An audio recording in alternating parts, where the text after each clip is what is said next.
What's going on, everybody? Scrapping with Grandpa. What's next? Well, I'll tell you what's next. I'm here at the Rockaway Scrapyard Recycling Center in New Jersey, and I have met one of my favorite videoers, Tom from iScrap. Hey!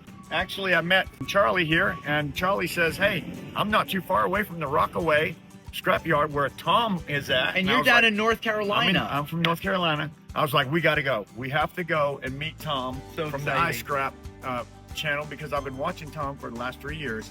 So we're here at the Rockaway meeting Tom. Hey, it's exciting to, we get to interact with so many people online. But, you've been scrapping for a few years. What are some of the top tips that you've kind of learned while scrapping throughout, your time here? Well, one of the things, and I actually learned from Tom, was separating my copper and making the most money from your number one, your number two, your Bear Bright. And I've made a couple of videos, and actually one of my very top videos is separating my copper wire. Yeah. And yeah, that's really Let's go check out some copper while we're here. Man, This let's way do we it. can look at something. Let's do it. When we have customers come, they always ask us what's worth money, what isn't, and we go right to our number one and our number two bins, right? So we look at clean copper pipe, and then we look at dirty copper. So when you see things like this, what are some piece of advice or tips that you've learned from this? Well, personally, for me, if I have something like this, I'm never going to bring this to the scrapyard. As There's is. no way I'm going to bring this to the scrapyard Yep. as is. I'm going to take my Sawzall, whatever, and I'm going to cut this stuff off right Yep. here. I'm going to cut all this stuff off, and I'm going to separate it, because you have number one actually on here and number two. For me, Yes. what I would call number two, and then I would probably call this stuff number one. Yep. I have heard that some people don't get number one for anything that came off an air conditioner because of the oil or whatever has Correct. been in it. Yep. But for me, at my yard, they Yeah. do give me number one. Especially if you're separating small pieces. Yes. So I will take this piece right here and cut it off, and I'll put that in my number one bin. And I put this in my number one bin, and I cut this off, put it in my number two.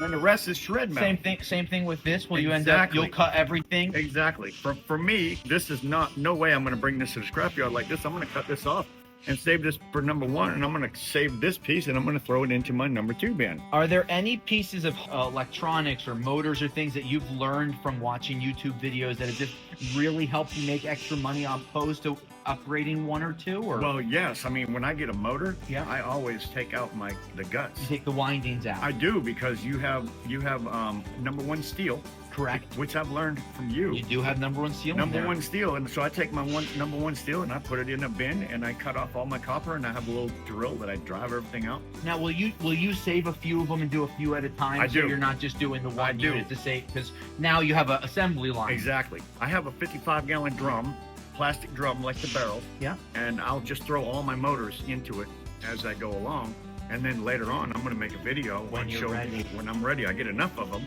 so that I can bring it all in at once. So What have been some of the tips that you've learned from making money scrapping? Well, I've watched some of his videos, picked up a few pointers, like some of the smaller motors.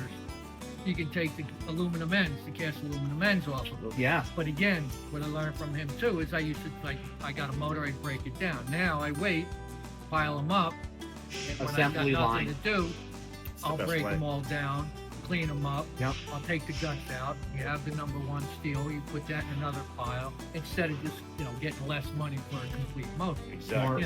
And you know what? I bet some of those motors you've learned unpleasantly seeing some of the windings being aluminum. Yeah. Right. So now you can probably start Especially to with the identify transformers now. the a lot of transformers, transformers. ceiling fans, Yeah. things Yeah. like that. So when you're out there scrapping, using the iScrap app, using tips and the videos that we've come up with, that you've come up Yes, with. I mean, yeah. how many subscribers have you been able to help? Probably dozens, if not Oh, a lot, a few lots. hundred, to be able to go out there and teach Yes, them yes. things that you've learned. Exactly. I'm not a great big channel, but I have like 11,000 subscribers. That's That's lot. huge. Yeah, 11,000 subscribers, and For 3 years, not for bad. 3 years. Yeah, 3 years, not bad at all. So I'm actually meeting 2 more. It's amazing how many people that watch my channel are here in New Jersey. Oh, it's so And that's cool. why when we got together for coffee, I said, do you use the iScrap? Yes. He said, oh yeah, I've been Absolutely. watching Tom for years. And I said, we're not that far away. Oh We're my only gosh. 10 Gotta minutes bring me. away." What a small world. Gotta bring me. That's why Well, it's so great meeting you Yeah. both. I'm Thank you for excited. coming and being customers. Just, hey, if you haven't subscribed and followed Scrapping with Grandpa yet, I'm going to be doing it about 3 seconds after this video ends. So, hey, until next time from me, I'll scrap you later. Scrapping with Grandpa, what's next?